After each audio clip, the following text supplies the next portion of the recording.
एकेरी गट आरक्षणावरील 30% भाडेवाढ रद्द करण्यात आली आहे। परिवहन मंत्री प्रताप सरनाईक यांनी या संदर्भात आदेश दिले। लोकशाही मराठीच्या बातमीनंतर या निर्णयात बदल करण्यात आलाय। एकेरी गट आरक्षण करणाऱ्या प्रवाशांच्या तिकिटावर 30% भाडेवाढ करण्याचा निर्णय महामंडळाने घेतला होता। तो निर्णय मागे घेण्याचे परिवहन मंत्री प्रताप सरनाईक यांनी आदेश दिले। उपमुख्यमंत्री एकनाथ शिंदे यांच्या सूचनेनुसार तसेच मुंबई आणि उपनगरातील मराठी माणसांच्या भावना लक्षात घेता यंदा एकेरी गट आरक्षणावरील 30% भाडेवाढ रद्द करण्यात आली।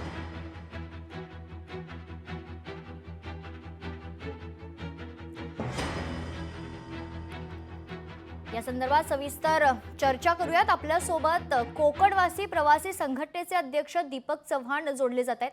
दीपकजी, स्वागत आहे लोकशाही मराठीवर। महत्त्वाचा असा निर्णय खरं तर परिवहन मंडळाच्या वतीने घेण्यात आलेला आहे।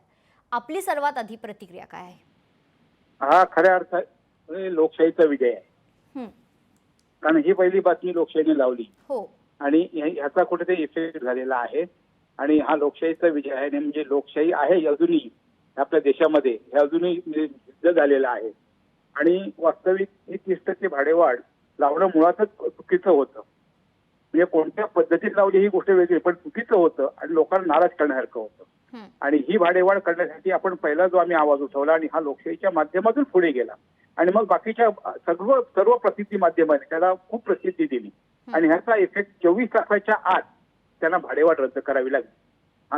हा खऱ्या अर्थाने आपल्या लोकशाहीचा विजय आहे। निश्चित।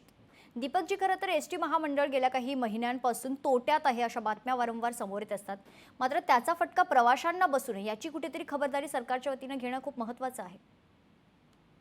नक्की नक्की नक्की, कारण तोटा होतो ह्याला जबाबदार प्रवासी आहे असं नक्की नक्की नाही। बरोबर। प्रवासी कधी एसटी महामंडळ तोट्यात जावं असं म्हणत नाही।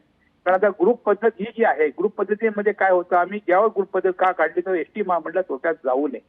40च्या 40 सीटचे पैसे भरून ती गाडी पूर्णपणे भरली जाते आणि मग गाडी ती गावी सोडली जाते।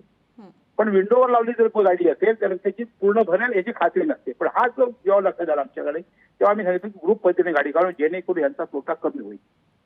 बरोबर। ग्रुप गाडीमध्ये ज्यावेळी सुधारणा किंवा आणखी कशाही कारणासाठी जेव्हा गाडी दिली जाते, कारण स्पेशली असा विचार करा, विशेषतः जर विचार करतो आपण, गणपती असेल किंवा कार्तिकी किंवा आषाढी वारी असेल, ही सामाजिक बांधिलकी म्हणून एसटी महामंडळ त्याची सेवा करत असते। बरोबर। एरवी जो आहे तो तुमचा व्यवहार आहे, व्यवसाय आहे, तिथे कधीही लोक आम्हाला कन्सेशन द्या किंवा असं पाहिजे तसं पाहिजे कधीही सांगत नाही। फक्त ह्या सणावारीला लोकांना, आणि लोकांची अपेक्षा काय असते, आम्हाला गाडी द्या, आम्ही ते कन्सेशन मागतच नाही। आणि हा जेव्हा 30%चा जो मुद्दा जो आला तो अगदी चुकीचा अशा पद्धतीने होता। जर मी विंडोवर बुकिंग केलं तर मला 15% डिस्काउंट आहे आणि मी ग्रुप पद्धतीने जात असेल तर मला 30% सरचार्ज आहे।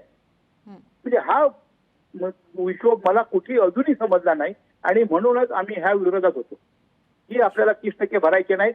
वेळ पडलं तर आम्ही इथे गणपती बोलू कुठच्या तरी ह्याच्यामध्ये कार्यालयात, एसटीच्या कार्यालयात, पण गावी जाणार नाही। हा आमचा ठाम निर्णय होता आणि ह्या निर्णयाला कुठेतरी शासनापर्यंत आमची बातमी पोहोचली असेल, शासनाला वाटलं असेल आपण पोहोचली चूक असेल आणि म्हणून शासनाने घेतलेला निर्णय असेल।